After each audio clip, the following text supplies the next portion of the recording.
Hey, how's it going, guys? It's Nate here. And you probably can guess where this introduction is going, but I'm gonna say it anyway. Skyrim is a massive game, filled with a plethora of Easter eggs, clever references, and other such hidden things worth finding. However, even after 6 long years, some of those tiny details may have eluded some of us. So sit back and relax as we take yet another look at 10 tiny details you may still have missed in The Elder Scrolls V. Part 16. We'll start off with one that's a bit more popular, but people keep mentioning it in the comments, and I figure it's interesting enough. Malborn is the Wood Elf bartender of the Thalmor Embassy. He helps you infiltrate the compound during the quest Diplomatic Immunity. According to him, the Aldemari Dominion killed his entire family, and this is how he gets his revenge. As the quest progresses and the player advances throughout the embassy, you'll eventually find yourself in the dungeon. Here, 2 Thalmor agents will spawn in, alongside a captured Malborn. Evidently, they realized he was a double agent, and are now onto your scheme. Shortly after they deliver a brief monologue, in true evil villain fashion, you'll be forced to fight the 2 Thalmor. And during this battle, there's a very good chance that Malborn will end up dying, as he'll try and join you in defeating his captors, but he's no Dragonborn. However, should he somehow survive the skirmish and escape the embassy with you, he'll simply offer his thanks and run off into the wilderness, never to be seen again. Or so it seems. Should you head over to Windhelm and enter the new Nissus Corner Club bar, located in the city's Grey Quarter after the quest, there you'll find Malborn, enjoying a drink with some fellow elves. He'll offer you one final quest to take out a Thalmor assassin that's been pursuing him, and he'll pay a nice price with some coin. A good bonus for saving his life a second time. Next on our list, Caustic Roots are small bushes that can be harvested and used as ingredients in various potions and enchantments. They're quite tiny, no bigger than chickens. Or at least, they are most of the time.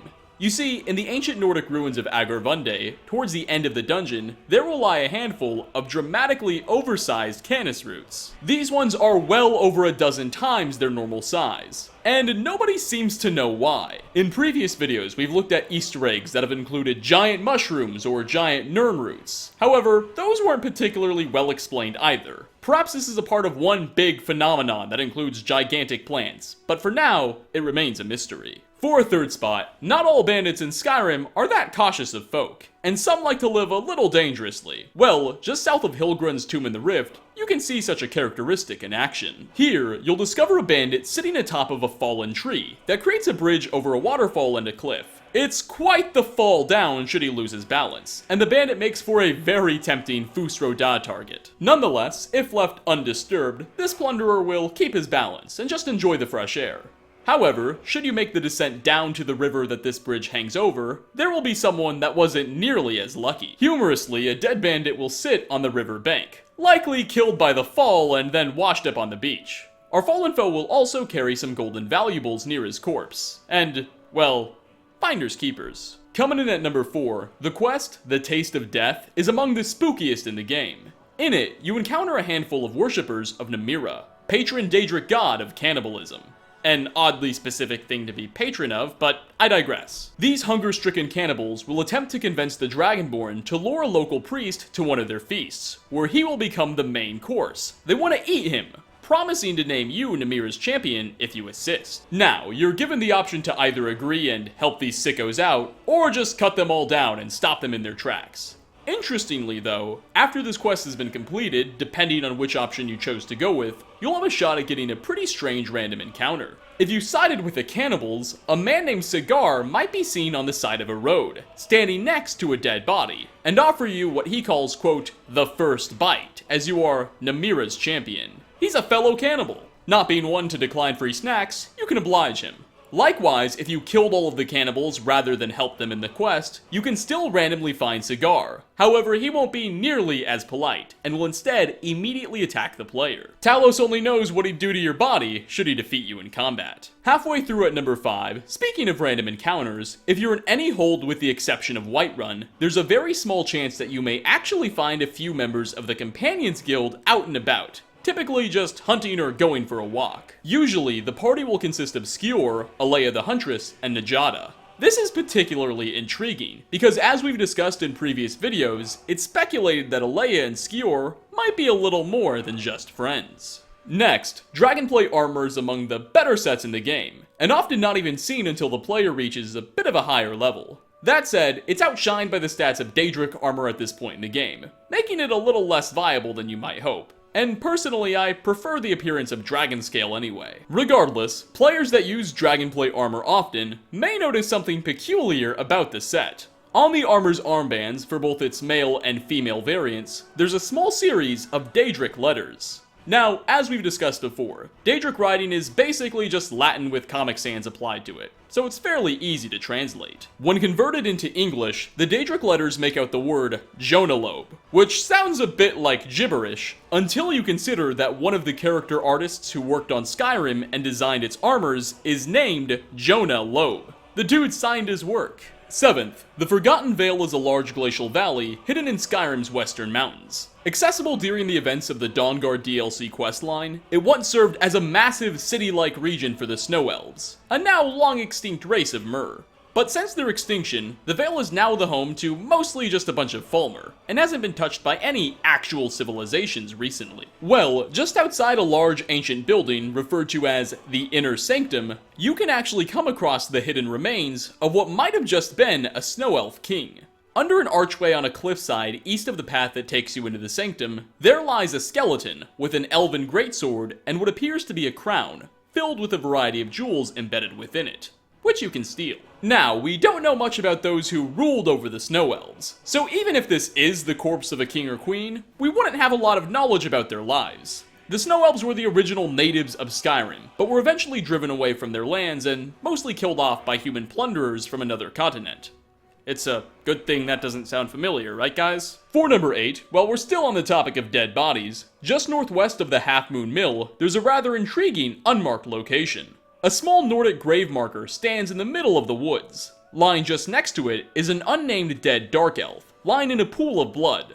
On the side of the stone, there's the dagger that killed him. You may be surprised to know that this has generated a bit of debate online, because at first glance it seems likely that the elf stabbed himself. He committed suicide in grief. However, as it's been pointed out, if he took his own life with that dagger, why is it so far away from his hands? Did he stab himself and proceed to neatly set it down? Or was there a bit of foul play involved? Getting close to the end here at number 9, during the game's first quest, Unbound, in which Alduin attacks the city of Helgen, if you decided to stick with Hadvar the Imperial, rather than Ralof the Stormcloak when going through the dungeon, after defeating a pack of frostbite spiders, Hadvar will say the following. What next, giant snakes? This is a subtle nod to Harry Potter and the Chamber of Secrets, in which, during a scene that I'm not allowed to show you for copyright reasons, Harry and a friend fight off an army of frostbite spiders, only to be pitted against a giant snake shortly afterward. And finally, last on our list, High King Olaf the One-Eyed ruled Skyrim for some time in the First Era. He's often regarded as a hero, and best known for the construction of Dragon's Reach Castle in Whiterun, and capturing a dragon inside of it. Suffice it to say, he is celebrated as a godlike figure. However, the Bard's College and Solitude hold a very different perception. You see, during King Olaf's reign, there's a bard named Sivaknir, who wrote a particularly critical song about the High King. The tune criticized Olaf as a fraud, and diminished his greatest accomplishments. So the High King, who had his feelings hurt, naturally ordered all copies of the song destroyed, and Sivaknir executed to death. Well, during the Bard's College quest, Tending the Flames, you're sent to go recover what is believed to be the only surviving copy of that song, buried away in Sivaknir's ancient tomb.